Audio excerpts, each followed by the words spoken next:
الحمد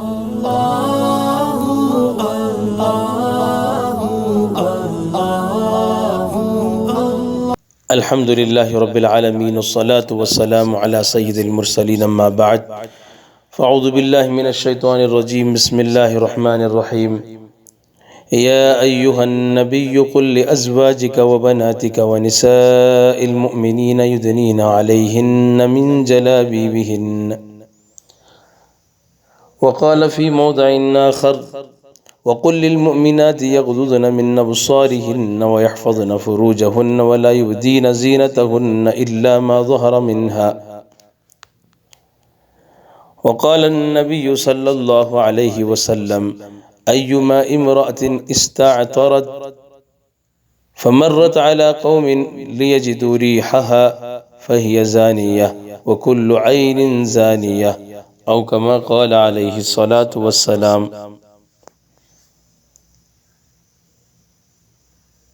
معزز سامعین اور میری ماں اور بہنوں، اللہ تعالیٰ کا بے انتہا کرم و احسان ہے کہ اللہ پاک نے اپنی بے شمار انگنت نعمتوں سے ہمیں سرفراز فرمایا۔ من جملہ ان نعمتوں کے رمضان جو ہم پر سایہ فگن ہے، اللہ کی ایک بہت بڑی نعمت ہے، اور اس کے 2 عشرے گزر چکے ہیں، ہم بالکل آخری عشرے میں آ چکے ہیں۔ اب ہمارے پاس کوئی وقت ایک لمحے کے لیے ایسا نہیں ہے جس وقت کو ہم ضائع کریں، کیونکہ اس سے بڑھ کر شاید میں سمجھتا ہوں کوئی بے وقوف نہیں ہے جو اس آخری وقت کے اندر جو آگ سے آزادی اور آگ سے خلاصی کے لیے اللہ پاک نے رکھا ہو۔ رسول اللہ صلی اللہ علیہ وسلم نے فرمایا ہو آخری عشرے کو کہ یہ آخری عشرہ آگ سے آزادی کے لیے ہے، تو مطلب یہ ہے کہ آدمی اس کے اندر بالکل اپنے آپ کو کوئی بھی مرد ہو کوئی بھی عورت ہو، اپنے آپ کو جیسے کوئی جہنم سے آگ سے چھڑانے کے لیے جتنی کوشش آدمی کو کرنی چاہیے اس سے زیادہ کہیں زیادہ اس بات کی کوشش کرے اس آخری عشرے کے اندر کہ اللہ تبارک و تعالیٰ کسی نہ کسی طرح اس کی گردن کو جہنم سے آزاد کر دے، اس بات کی کوشش میں لگ جائے۔ تو ہم اس آخری عشرے میں گزر رہے ہیں، اس لیے میں زیادہ گفتگو بھی نہیں کرنا چاہتا ہوں، لیکن اس آخری عشرے کے اندر ہمارے اندر کچھ ایسی خرابیاں، جبکہ یہ آخری عشرہ ایسا ہے جس کا ایک ایک لمحہ قیمتی ہے، لیکن اس عشرے کے اندر ہماری بہت سی ماں اور بہنیں اللہ معاف فرمائے کہ جو کپڑے خریدی کے نام پر اور بناؤ سنگار کی چیزوں کے خریدی کے نام پر جو بالکل بازار کی زینت بنی رہتی ہیں اور اس کے اندر بالکل بے پردگی سے باہر آ جاتی ہیں، اور اس آخری عشرے کے اندر جبکہ اللہ کی رحمت بارش کی طرح برس رہی ہو اور اللہ تبارک و تعالیٰ گنہگاروں کو معاف کر رہے ہوں، آگ سے اللہ تبارک و تعالیٰ لوگوں کو جہنم سے آزاد کر رہے ہوں، ایسے موقع پر بالکل ہماری عورتیں مہندی کے نام پر، کہیں کپڑے کے نام پر، کہیں خریدی کے نام پر، کہیں بناؤ سنگار کے چیزوں کے خریدی کے نام پر بالکل بے پردگی کے اندر آ جاتے ہیں۔ اس لیے میں مناسب سمجھتا ہوں کہ اس سے متعلق 1-2-4 باتیں قرآن و حدیث کی روشنی میں آپ کے سامنے کر لوں۔ پہلی بات تو یہ جو میں نے اللہ کے کلام کی ایک آیت آپ کے سامنے پڑھی ہے،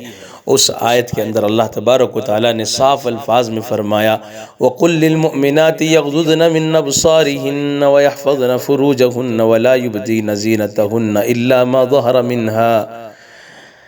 اے محمد صلی اللہ علیہ وسلم مؤمنہ عورتوں سے کہہ دیجئے کہ وہ اپنی نگاہوں کو نیچی رکھیں، اپنی نگاہوں کو نیچی رکھیں، اپنے اندر حیا پیدا کریں، اپنے اندر حیا پیدا کریں، یہ ان کے لیے انتہائی خوبصورتی کی چیز ہے، اور وہ اپنے تمام مؤمن بھائیوں سے، تمام مؤمنوں سے حیا کریں، اپنی نگاہیں نیچی رکھیں، یغضضن من ابصارہن ویحفظن فروجہن، اور اپنی شرمگاہوں کی حفاظت کریں، اور اپنی زیب و زینت کا اظہار نہ کریں کسی کے سامنے، اجنبی کے سامنے، کسی کے سامنے، کسی غیر مرد کے سامنے اپنی زیب و زینت کا اظہار نہ کریں۔ اور یہ حکم ہے قل للمؤمنات یغضضن من ابصارہن ویحفظن فروجہن ولا یبدین زینتہن الا ما ظہر منها، یہ پورے کا پورا حکم ہے۔ اس کی تفصیلات آگے بتلائی گئی کہ غیر محرم کون ہے اور محرم کون ہے، کہ کس کس کے سامنے، اس کی تفصیلات تو آپ کو مل جائیں گی، بلکہ میں اس کی نشاندہی بھی کر دیتا ہوں۔ سورہ نور کی یہ تیسرے رکوع کے اندر اس کو دیکھیں تو آپ اس کی تفسیر میں بھی دیکھیں، پوری تفصیلات مل جائیں گے، اور جانتے ہیں کہ جن سے خونی رشتہ ہے کہ بالکل وہ محرم ہے، اور اس کے علاوہ جو بھی غیر محرم ہیں ان سے بالکل اپنے آپ کو دور رکھیں اور اپنی نگاہوں کو نیچے رکھیں۔ مردوں سے بھی کہا گیا کہ تم بھی اپنی نگاہوں کو نیچے رکھو، عورتوں سے بھی کہا گیا کہ تم بھی اپنی نگاہوں کو نیچے رکھو، کہ پردے کی اسلام میں خصوصیت، اہمیت اس کے اندر بیان کی گئی، اور مرد و زن کو ستر پوشی کے ساتھ شرم و حیا کو بھی مقدم رکھنے کا حکم دیا گیا۔ یہی وجہ ہے کہ مرد کے لیے کسی بھی عورت پر دوسری نگاہ ڈالنا جائز نہیں۔ نبی کریم صلی اللہ علیہ وسلم بھی بڑے شرم حیا والے تھے، آپ کے اندر اتنی انتہائی شرم و حیا اتنی زیادہ تھی کہ حضرت عائشہ رضی اللہ تعالی عنہ کی ایک روایت صحیح بخاری کے اندر موجود ہے، آپ فرماتی ہیں کہ آپ کے اندر عرب کی کنواری لڑکیوں سے بھی زیادہ آپ علیہ السلام باحیا تھے۔ آپ کے اندر جو حیا تھی وہ عرب کی کنواری لڑکیوں میں بھی شاید اتنی حیا نہ ہو، اتنی حیا آپ علیہ السلام پر حیا کا اتنا غلبہ تھا۔ چونکہ اسلام دین فطرت ہے، اللہ اور اس کے رسول صلی اللہ علیہ وسلم کے ارشادات اور احکامات پر عمل پیرا ہونا ہی دین اسلام ہے، جو مؤمنین اور مؤمنات کو حجاب یعنی پردے کے حوالے سے سختی کے ساتھ عملی جامہ پہنانے کا حکم دیتا ہے۔ قرآن کریم میں ارشاد باری تعالیٰ ہے، اے آدم کی اولاد، ہم نے تمہارے لیے لباس پیدا کیا جو تمہاری شرم گاہوں کو بھی چھپاتا ہے اور موجب زینت ہے، اور تقوی کا لباس یہ اس سے بڑھ کر ہے۔ یہ اللہ تعالیٰ کی نشانیوں میں تاکہ یہ لوگ یاد رکھیں۔ اس حوالے سے قرآن پاک میں ایک اور جگہ اللہ تعالیٰ فرماتے ہیں کہ مسلمان عورتوں سے کہو کہ وہ اپنی نگاہیں نیچی رکھیں اور اپنی عصمت میں فرق نہ آنے دیں، اور اپنی زینت کو ظاہر نہ کریں سوائے اس کے کہ جو ظاہر ہے، اور اپنے گروبانوں پر اپنی اوڑھنیاں ڈالے رکھیں، اور اپنی آرائش کو کسی کے سامنے ظاہر نہ کریں سوائے اپنے خاوندوں کے یا اپنے والد یا اپنے خسر کے یا اپنے بہن بھائیوں اور اپنے بہن بھائیوں کے بچے یعنی بھتیجے اور بھانجیوں کے، اس کے علاوہ کسی کے سامنے اپنی زیب و زینت کا بالکل اظہار نہ کریں۔ قل للمؤمنات یغضضن من ابصارہن، میں اپنی ماؤں بہنوں سے درخواست بھی کرتا ہوں اس کو اٹھا کر پڑھیں۔ سورہ نور کی تیسرے رکوع کے اندر اس کی تفصیل بھی پڑھیں تاکہ یہ زندگی بھر آپ کو یاد رہے۔ حضرت عبداللہ رضی اللہ تعالیٰ عنہ سے روایت ہے، نبی کریم صلی اللہ علیہ وسلم نے فرمایا کہ عورت پردے میں رہنے کی چیز ہے، کیونکہ جب وہ باہر نکلتی ہے تو شیطان اسے بہکانے کے لیے موقع تلاش کرتا ہے۔ عورت کے پردے کو اس قدر اہمیت دی گئی ہے کہ اس کے لیے عبادت بھی پردے کے بغیر اور بے پردہ جگہ پر کرنا منع کیا گیا ہے۔ حضرت عبداللہ بن مسعود رضی اللہ تعالیٰ عنہ کی روایت ہے، رسول اللہ صلی اللہ علیہ وسلم نے فرمایا عورت کا کمرے میں نماز پڑھنا گھر آنگن میں نماز پڑھنے سے بہتر ہے، اور کوٹھڑی میں نماز پڑھنا کمرے میں نماز پڑھنے سے بہتر ہے۔ ابو داؤد کی اس روایت نے تو صاف کر دیا، صحن میں نماز پڑھنے کے مقابل میں کمرے میں نماز پڑھنا افضل، اور کمرے میں نماز پڑھنے کے مقابل میں اندر بنی ہوئی کھوٹڑی میں نماز پڑھنا زیادہ افضل۔ یہاں یہ امر بقابل ذکر ہے، جیسے کسی بھی مرد کا کسی خاتون پر نظر ڈالنا درست نہیں، اور پہلی نظر کی معافی بھی دوسری نگاہ ڈالنے سے منع کیا گیا، ایسے ہی خواتین کو بھی حکم ہے کہ وہ مردوں پر نظر نہ ڈالیں۔ حضرت ام سلمہ رضی اللہ تعالیٰ عنہ کی ایک روایت ہے، رسول اللہ صلی اللہ علیہ وسلم کے پاس بیٹھی ہوئی تھی، آپ کے پاس حضرت میمونہ بھی تھی۔ ایک اور روایت میں اس روایت کے اندر ہے کہ حضرت ام سلمہ اور حضرت میمونہ تھی۔ عبداللہ ابن ام مکتوم جو نابینا صحابی ہیں وہ تشریف لائے، حضور نے فرمایا تم ان سے پردہ کرو۔ امہات المؤمنین نے کہا کہ تو نابینا ہے، آپ نے فرمایا کہ تم تو اندھی نہیں۔ ایک روایت اسی طرح حضرت عائشہ اور حضرت حفصہ کے بارے میں آئی،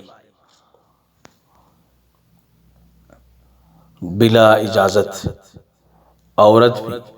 مرد پر نگاہ نہ ڈالے۔ آج کل تو شاید اس کو گناہ ہی نہیں سمجھتے کہ عورت کا کسی مرد پر نگاہ ڈالنا تو شاید کوئی گناہ ہی نہیں سمجھتے، بالکل اس سے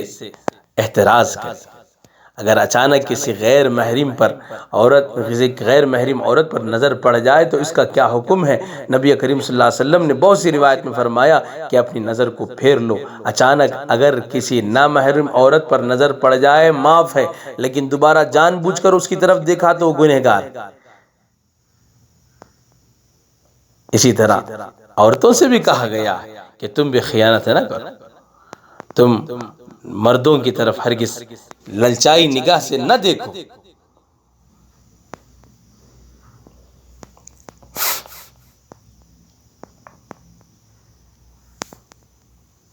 اور حیا جو ہے عورت کا ایک زیور ہے، حیا عورت کا زیور ہے۔ قرآن کریم نے ایک جگہ ارشاد فرمایا یا نساء النبی لستن کاحد من النساء ان اتقیتن فلا تخضعن بالقول فیطمع الذی فی قلبه مرض وقلن قولا معروفا وقرن فی بیوتکن ولا تبرجن تبرج الجاہلیۃ الاولی واقمن الصلاة واتین الزکاة واطعن اللہ ورسولہ۔ یہاں تو قرآن کریم نے ان پاک تینت عورتوں سے جن کے بارے میں تصور بھی نہیں کیا جا سکتا، ایسی پاک تینت عورتیں یعنی نبی کی بیویاں، نبی کے حرم میں آنے والی عورتوں سے کہا گیا کہ تم بھی دوسری عورتوں کی طرح نہیں ہو۔ جب تم کسی مرد سے کلام کرو، کسی اجنبی سے کلام ہو، کسی سے کلام ہو تو بات ایسی سختی سے کرو کہ بالکل نرمی نہ ہو، کیونکہ جس کے دل میں تھوڑا بہت بھی مرض ہو، نفاق ہو، تو وہ کیا کرے گا؟ اس کے دل میں تمہارے لیے طمع پیدا ہو۔ اور کہا گیا کہ تم اپنے گھروں کے اندر رہو، بالکل زمانے جاہلیت کے اندر جس طرح بناؤ سنگار کر کے عورتیں باہر نکلتی تھی، اس طرح ہرگز نہ نکلا کرو۔ یہ کس سے کہا جا رہا ہے؟ نبی کی بیویوں سے، جو پاک تینت عورتیں جن کے حیا کے بارے میں کچھ تصور بھی نہیں کیا جا سکتا، جن کے بارے میں بالکل کچھ تصور نہیں کیا جا سکتا، ایسی با حیا پاک خاتون عورتوں کے بارے میں قرآن کہتا ہے کہ تم اپنے آپ کو بالکل اپنے آپ کو با حیا پردے کے اندر رکھو۔ نبی سے کہا گیا یا ایھا النبی قل لازواجک وبناتک ونساء المؤمنین یدنین علیہن من جلابیبہن، اے نبی اپنی بیویوں سے کہہ دیجئے، اپنی بیٹیوں سے کہہ دیجئے کہ اپنے اوپر گھونگھٹ ڈالے رکھیں، اپنے چہرے پر گھونگھٹ ڈالیں، اپنے اوپر اوڑھنیاں ڈالیں اور اپنے آپ کو بالکل باحیا بنا کے رکھیں، کیونکہ جس کے دل میں مرض ہے، نفاق ہے، تھوڑا بہت بھی جس کے دل میں خباثت ہے، وہ ان کی طرف بری اور للچائی نگاہیں اٹھائیں۔ تو ان احادیث سے اور قرآن کریم کی ان آیتوں سے پتہ چلتا ہے کہ عورت بالکل اپنے آپ کو پردے کے اندر رکھے، پردہ اس کے لیے فرض ہے، اس کا کوئی انکار نہیں کر سکتا۔ آج اس زمانے کے اندر جو حالات بنے ہوئے ہیں اور جو سمجھتے ہیں کہ پردہ حیا کوئی چیز نہیں ہے اور عورت کو جو ہے آگے بڑھانے کے لیے عورت کو قدم بقدم مرد کے ساتھ رہنی چاہیے، بلکہ مرد ہی کو حیا کرنی چاہیے۔ آج کل کی عورتیں تو یوں سمجھتے ہیں کہ مرد ہی کو شرمانی چاہیے، یہ بالکل غلط بات، یہ تو گندی سوچ ہے، اسلام کے دشمنوں کی سوچ ہے۔ میری ماں اور بہنوں، اللہ کا واسطہ دیتا ہوں، آپ غور کر کے دیکھو، یہ تو ان گندے ذہن رکھنے والوں کی سوچ ہے جو نبی کے بھی جو اسلام کے ازلی دشمن ہیں، یہ یہود و نصارہ کی سوچ ہے، یہ ان گندی سوچ رکھنے والوں کی ان کی ذہنیت ہے کہ مرد کے شانہ بشانہ رہے عورت، کہ وہ بالکل حیا کو بالائے طاق رکھ دے اور اسے شرم نام کی کوئی چیز نہ ہو اور برقع نام کی کوئی چیز نہ ہو، حیا نام کی کوئی چیز نہ ہو اور اس کے آنکھوں میں بھی حیا نہ ہو، یہ اس کو بالکل ختم کر دیا جائے اور مرد و عورت کا اختلاط اتنا عام ہو جائے کہ بالکل یہ اس کا فرق ہی ختم ہو جائے۔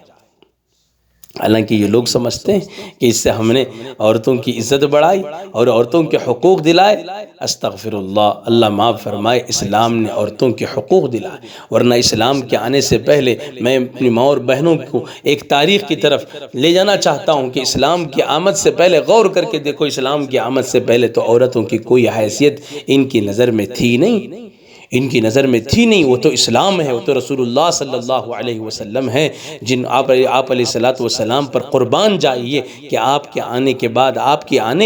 آمد کے بعد سمجھایا گیا کہ ماں کا رتبہ کیا ہے، عورت بیوی کا رتبہ کیا ہے، بہن کا رتبہ کیا ہے، بہو کا رتبہ کیا ہے، یعنی مطلب ہر عورت کا کہ ماں کا مقام کیا ہوتا ہے، اور بیوی کا مرتبہ کیا ہوتا ہے، اس کے حقوق کیا ہیں، اور اس ساری چیزیں رسول اللہ صلی اللہ علیہ وسلم نے سمجھائی، اور آپ علیہ السلام نے لوگوں کے دلوں کے اندر عورتوں کی ایسی عظمت بٹھائی کہ جس کی وجہ سے اس دنیا نے عورت کو پہچانا، ورنہ اس سے پہلے تو یہ ایسے بدترین لوگ تھے جو عورتوں کو زندہ درگور کر دیا کرتے تھے، اور شوہروں کے ساتھ ان کے وفات پر عورتوں کو ان کو بھی زندہ جلا دیا جاتا تھا۔ خود ہمارے اس ملک کے اندر یہ حالت تھی،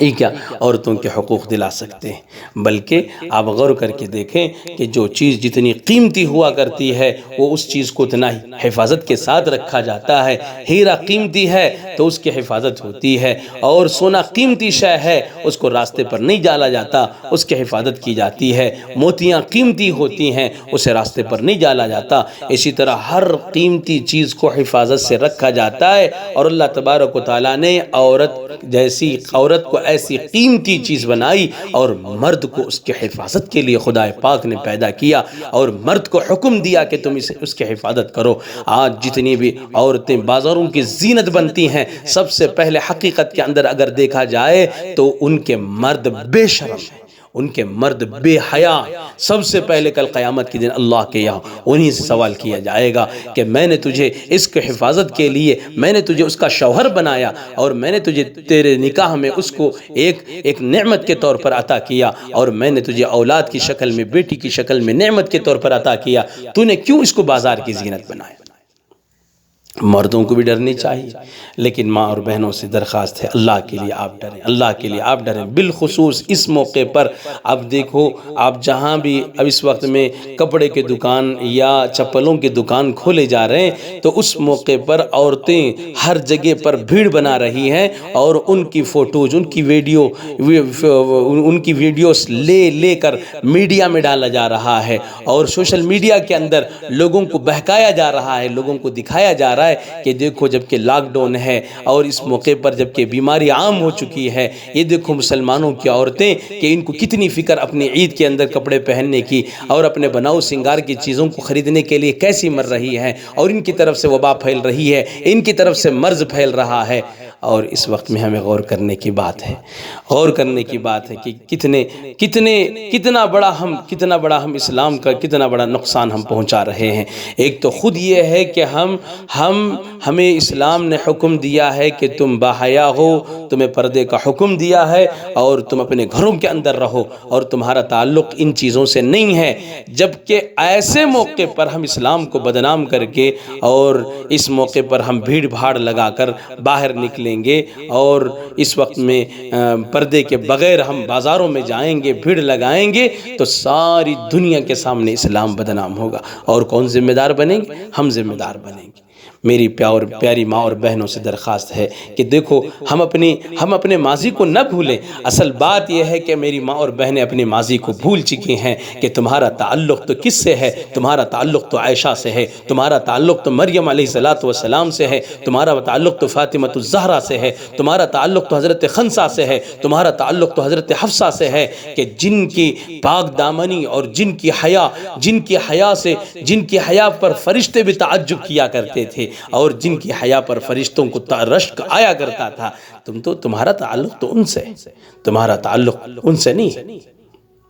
جو آج کل کی بے حیا اور فیشن والی عورتیں، ان سے ہمارا کوئی تعلق نہیں۔ اپنی بچیوں کو بھی سمجھائیں، اپنی بچیوں کو بھی سمجھائیں۔ میری ماؤں سے درخواست ہے اپنی بچیوں کو بھی اللہ کے لیے خدا را ان بچیوں کو سمجھائیں، ان بچیوں کو سمجھائیں کہ ہمارا تعلق تو حضرت عائشہ صدیقہ رضی اللہ تعالی عنہا سے ہے، ہمارا تعلق تو حضرت حفصہ سے ہے، ہمارا تعلق تو حضرت مریم سے ہے، ہمارا تعلق تو حضرت آسیہ سے ہے، ہمارا تعلق تو ایسی صحابیات سے ہے کہ جن کے پردے کے بارے میں واقعات احادیث کے اندر بھرے پڑے ہیں، جو جنگ کے میدان کے اندر بھی جنہوں نے اپنے بالکل اپنے پردے کا لحاظ رکھا، جنگ کے میدان کے اندر بھی اس کا خیال رکھا، اور آل بیت کے 17 آدمی شہید ہو گئے۔ حضرت زینب رضی اللہ تعالی عنہ کی چیخ آواز تھوڑی سی بلند ہوتی، حضرت حسین فرماتے کہ تم آل بیت میں سے ہو، چاہے کچھ بھی ہو جائے۔ 17 آل بیت کو رون دیا گیا کہ عورتوں کی آوازیں نکلنے سے، عورتوں کی آوازیں جب نکلتی حضرت حسین رضی اللہ تعالی عنہ روکتے، اور حضرت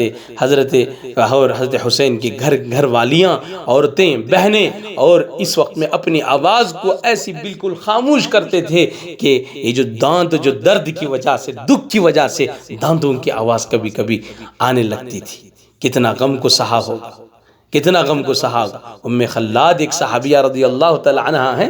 کہ ان کے جوان بیٹے شہید ہو گئے، جب آئے بالکل پردے کے ساتھ اوڑھ کر آئے، لوگ پہچان نہ پائے۔ کسی نے کہا کہ یہ عورت تو عجیب عورت ہے کہ اس موقع پر جوان بیٹا شہید ہو چکا ہے اور یہ عورت بالکل پردے کے ساتھ ایسے آتی ہے۔ تو فوراً جو ہی کان میں آواز پڑی، حضرت ام خلاد نے کہا کہ میرا بیٹا فوت ہوا ہے، میری حیا فوت نہیں ہوئی ہے۔ ہمارا تعلق یعنی تم اور میری ماں اور بہنوں کا تعلق تو ان عورتوں سے ہے۔ حضرت عائشہ رضی اللہ تعالیٰ عنہ فرماتی ہیں یرحم اللہ نساء المہاجرات الاول لما انزل اللہ ولیضربن بخمرہن علی جیوبہن شققن اکتف مروتہن فاخترن بها۔ حضرت عائشہ رضی اللہ تعالیٰ عنہ فرماتی ہیں اللہ رحم فرمائے ان مہاجرہ عورتوں پر کہ جب وَلْيَضْرِبْنَ بِخُمُرِهِنَّ عَلَى جُيُوبِهِنَّ والی آیت نازل ہوئی تو یہ عورتیں اپنے موٹی جو چادریں تھی، اپنے موٹے کپڑوں کو کاٹ کر اس کو چادر بنا لی۔ عقبہ ابن عامر فرماتے ہیں رسول اللہ صلی اللہ علیہ وسلم نے فرمایا ایاکم الدخول علی النساء، کہ مردوں سے کہا گیا کہ تم عورتوں پر داخل ہونے سے اپنے آپ کو روکے رکھو۔ آپ علیہ الصلوۃ فقال رجل یا رسول اللہ، ایک آدمی نے پوچھا یا رسول اللہ ارأیت الحم، اے اللہ کے نبی دیور کا کیا مسئلہ ہے؟ آپ علیہ السلام نے فرمایا الحم الموت، دیور تو موت ہے، دیور تو موت ہے۔ اس زمانے کے اندر پردہ ایک تو ہم کرتے ہیں، پردہ اجنبیوں سے کرتے ہیں، عام طور پر ہماری عورتیں جو پردہ کرتے ہیں زیادہ سے زیادہ علماء سے کرتے ہیں، عالموں سے پردہ ہوتا ہے یا کسی امام سے پردہ ہوتا ہے، اور خاص طور پر جو کفار ہیں، جبکہ کافرہ عورتوں سے پردے کا حکم دیا گیا۔ بعض فقہا نے کافرہ عورتوں سے پردے کا حکم دیا ہے، اس میں اختلاف ہے، اس لیے فتویٰ نہیں ہے، ورنہ بعض فقہا نے تو کافرہ عورتوں سے بھی پردے کا حکم دیا ہے۔ لیکن ہمارا مسئلہ عجیب ہے کہ ہماری عورتیں ترکاری والے سے کوئی پردہ نہیں، دکان والے سے کوئی پردہ نہیں، چپل کے دکان والے سے کوئی پردہ نہیں۔ بہت سی نوجوان بچیاں، بڑی شرم کی بات ہے، دکھ ہوتا ہے کہ اس وقت میں مہندی کے نام پر بہت سی ہماری بچیاں کہ غیر محرم کے ہاتھ میں، اجنبی مردوں کے ہاتھ میں اپنے ہاتھ دے کر مہندی کو اور بناؤ سنگار کا کام کرواتی ہیں۔ یہ ہاتھ جہنم میں نہیں جائیں گے؟ کیا جواب دے سکو گے اللہ کے سامنے؟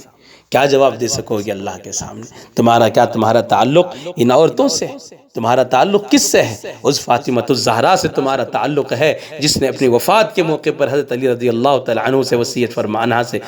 وصیت فرمائی تھی کہ علی میرا جنازہ رات میں نکلنا کہ میری کفن پر کسی کی نگاہ نہ پڑے، میری کفن پر نگاہ نہ پڑے۔ یہ تو تمہارا تعلق تو ان سے۔ حضرت خنسہ رضی اللہ تعالی عنہ کے بیٹے شہید ہو گئے، دو تین بیٹے ایک جنگ میں شہید ہو گئے، اور اس وقت میں بھی حیا کا دامن نہیں چھوڑا، اس وقت میں بھی حیا کا دامن نہیں چھوڑا۔ صحابیات رضوان اللہ علیہم اجمعین گھروں میں کیسے حادثات نہیں ہوئے، کیسے واقعات ان پر نہ گزرے۔ کوئی بیوہ ہو گئی، کتنے بچے، نوجوان بچیاں، کتنی بچیاں یتیم ہو گئی، لیکن ایسے موقع پر حضرات صحابیات نے کبھی حیا کا دامن نہیں چھوڑا۔ جن کی شرم و حیا پر فرشتوں کو بھی رشک آ جاتا۔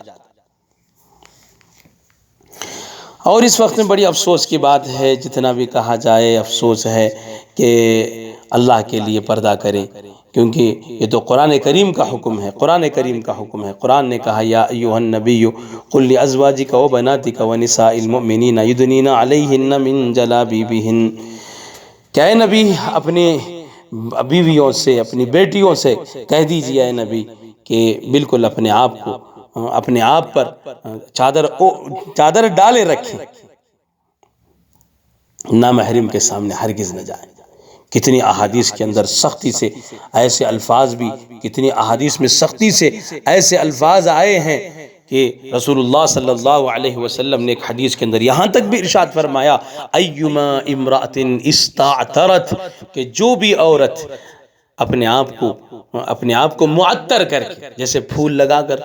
جیسے اپنے آپ کو بالکل نہا دھو کر اور بالکل اپنے آپ کو خوشبو لگا کر، معطر کر کے یا کوئی اسپرے وغیرہ لگا کر جو عورت باہر نکلتی ہے، حضور نے فرمایا فہی زانیہ، یہ عورت زانیہ ہے، یہ عورت زانیہ، اتنا سنگین گناہ ہوگا۔ وَكُلُّ عَيْنٍ زَانِيَةٍ، اور آپ نے فرمایا جتنی آنکھیں اس پر نگاہیں اس پر اٹھیں گی وہ ساری آنکھ زنا کریں گی، اور ان سب کے گناہوں کی یہ بھی خود ذمہ دار۔ تمہارا تعلق جانتی ہو، ایک تابعین میں سے، ایک تابعات میں سے ایک عورت گزری ہے، ایک مرتبہ بازار سے گزر رہی تھی، ایک واقعہ کئی تاریخی کتابوں میں لکھا گیا ہے، اللہ بہتر جانے، تاریخی کتابوں میں لکھا گیا ہے کہ ایک عورت بازار سے گزر رہی تھی تو اس پر ایک آدمی کی نگاہ پڑی، اس کی نگاہوں پر، یعنی اس کی آنکھوں پر، اور اس نے شرارتاً یہ کہہ دیا اپنی زبان سے کہ تمہاری آنکھ بڑی خوبصورت ہے، اور سیدھے اپنے گھر آئی، اور گھر آنے کے بعد خادمہ سے کہا کہ چاقو لے آؤ۔ خادمہ نے جب چاقو لے آئی اور سیدھے اس نے جلدی سے اپنے آنکھوں کو ڈالا، چاقو سے نکال کر اپنے دیدوں کو نکال دیا، اور یہ خادمہ رو پڑی، اور اس کو سیدھا اس وقت میں طبیب کے پاس لے گئے، اور اس عورت نے کہا کہ جن نگاہوں پر، جن آنکھوں پر کسی کی حرام کی نگاہ پڑ چکی ہوں، کل قیامت کے دن مالک میں کہیں تیرے دیدار سے اور تیرے نبی کے دیدار سے کہیں محروم نہ ہو جاؤں، اس لیے میں نے اپنی آنکھوں کو نکال دیا، کیونکہ اس ایک گندے انسان کی نگاہ اس پر حرام کی زنا کی نگاہ پڑ چکی تھی۔ اب اس واقعے پر غور کر کے دیکھو کہ کتنے آدمیوں کے گناہ کا ہم سبب نہیں بنتے۔ اللہ کے لیے میری ماں اور بہنوں سے درخواست ہے، اللہ کے لیے کپڑے خریدنے کے لیے ہرگز مت جاؤ۔ اس وقت میں حالات تو بہت خراب ہیں کہ اس رمضان میں بالخصوص یہاں سے توبہ کر کے اس کام کو شروع کرو، اس رمضان میں بالخصوص، کہ ساری دنیا والوں کی نگاہیں تمہارے اوپر ہیں، اس لیے اللہ کے لیے اسلام کو بدنام نہ کرو، اللہ کے لیے اسلام کو بدنام نہ کرو، اپنے آپ کو بالکل پردے میں رکھو، اور یہ آخری رمضان کا آخری عشرہ ہے، اس وقت میں خوب اللہ تعالیٰ سے گڑ گڑا کر دعائیں مانگو، اپنے لیے، اپنے شوہر کے لیے، بچوں کے لیے اور اپنی بیٹیوں کے لیے، اور بالکل اپنے آپ کو موبائل سے بالکل دور رکھو، اپنے بچیوں کو موبائل سے دور رکھو، اور اپنے آپ کو ہمیشہ بالکل پردے کے اندر رکھو، تاکہ ہم کل قیامت کے دن اللہ کے دربار میں، کیونکہ جس حصے پر گناہوں کی نگاہ، گناہوں کی نظر پڑے گی، اور جس حصے کو عورت نمائش کے لیے پیش کرے گی، قیامت کے دن وہ حصہ جہنم کا مستحق ہوگا، وہ حصہ جہنم میں جائے گا۔ اس لیے انشاءاللہ اس وقت زیادہ شاید طویل ہو چکا ہے، میں اس کلام کو ہو سکتا ہے اگلے جاری رکھوں کچھ مسائل کے ساتھ۔ اللہ تعالیٰ سے دعا ہے کہ اللہ پاک مجھے اور آپ کو عمل کی توفیق دے۔ وآخر دعوانا الحمدللہ رب العالمین۔